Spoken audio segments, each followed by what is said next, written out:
Hey, thanks, Dustin. I appreciate this particular lead and the time that you're investing in me for this con call. Let me introduce myself. I'm Sanjay Desai.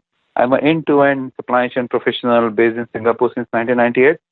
I started my career as a blue-collar worker during 1983, working for Unilever in India in the warehouse. I used to do loading and unloading, pick and pack operation, and also drive a three-tonner vehicle to make deliveries to customer day in and day out.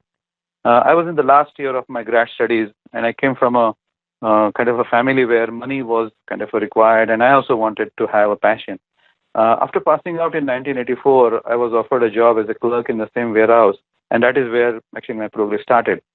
I moved a few positions during my 6 years at Unilever and continued taking additional responsibility, which kept me moving upwards in the food chain. I moved to Aventis in 1990 and then to a RPG group company called Seat Tires for a short stint. Exxon India pulled me from Seat Tires in 96-97. The Exxon move was the cornerstone of my future, and it kind of exposed me to a regional platform in Singapore. Exxon India propelled me to Exxon Singapore during 1998, and with my desire to take more functions, more work, I moved to Apple in 1999, followed by Dell Global, and then to S.S. Johnson till 2010.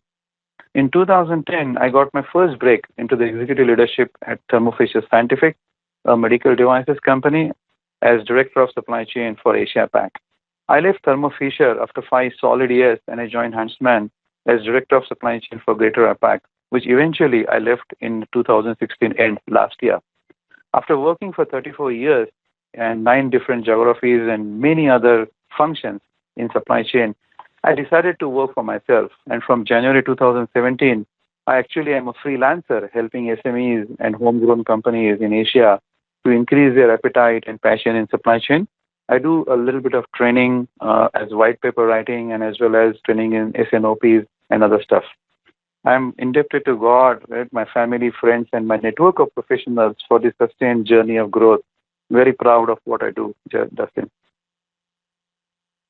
Thanks. And well, my first question is, can you talk about whether there is a talent gap and what you see is in this as far as talent in supply chain? So Dustin, this word talent gap is there, definitely. But it is not so much exonerated as the talent gap that people typically tend to use, right? And I think professionals at higher or mid-management level tend to overplay this word skill set gap. So there is a gap, definitely. And the gap has happened because of a couple of factors, and we would take a look during our call. But there is indeed a gap, but it is just overplayed a bit. The gap is not as wide as people made it out to look like that.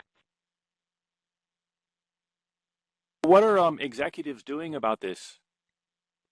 One of the things that we don't really do, we don't think longevity and we don't think sustainability. And what I mean is that there may be a gap. At the same time, there is a gap in not able to identify, nurture, and grow talent. So it works both ways.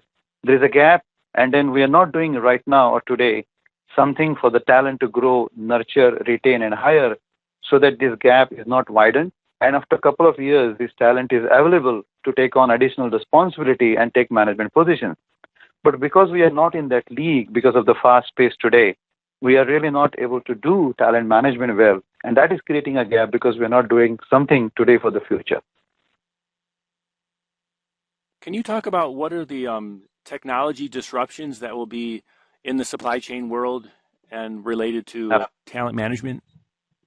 Absolutely. So if you look at the technological disruptions in the next 5 years, there are very broad mega structures that we see, right? We have e-commerce coming in. We have direct delivery to customers by way of drone. We have 3D printing going to have a mass kind of effect on manufacturing. And mostly the manufacturing jobs are going to be in terms of, some sort of difficulty because one robot can replace 3 to 4 human beings very easily. So having said that, the gap is going to widen further because the current set of people, especially in the manufacturing side, in the omni-channel inventory, those skill sets are going to be less and less in demand, and a new skill set is going to be in demand, which can work with technology, which can work with 3D printing, and which can work with additive manufacturing. So there is going to be a transformation in the skill set of the existing skill set slowly wearing out but a new set of skill sets would come in. And the recent kind of the Z generation that we say, right, is exactly kind of in the right position to take on those roles eventually because of their capability and their ease of use with the technology from a mindset perspective as well as from a change management perspective.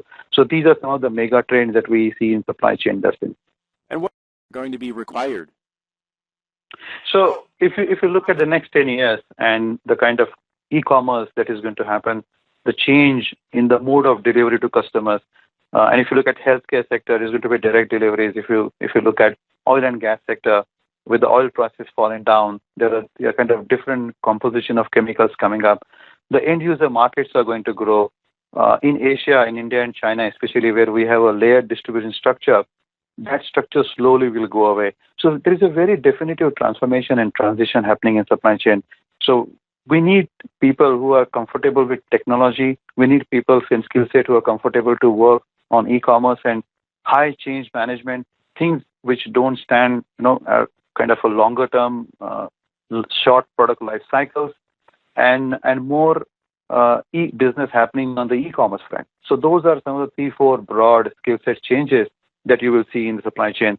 And the recent resources that we have, which are the millennials and people who are in their mid-40s and 50s, we need to change things around. Otherwise, I'm thinking in the next 5 years, even my job is going to go away when somebody else can be, a younger generation can easily take over my job and execute in the same efficiency. Sanjay, for sharing today, did we cover all the points you wanted to make? Yes, most of it definitely we did because we talked about talent management, grow, nurture, and are we doing enough, and what are the skill sets for the future. So we have definitely covered in a short span a much wider area of the talent management, Dustin. Great, and I look forward to interviewing you in the future on additional topics. Thank you so much, Dustin. You have a great day ahead. Take care. Cheers.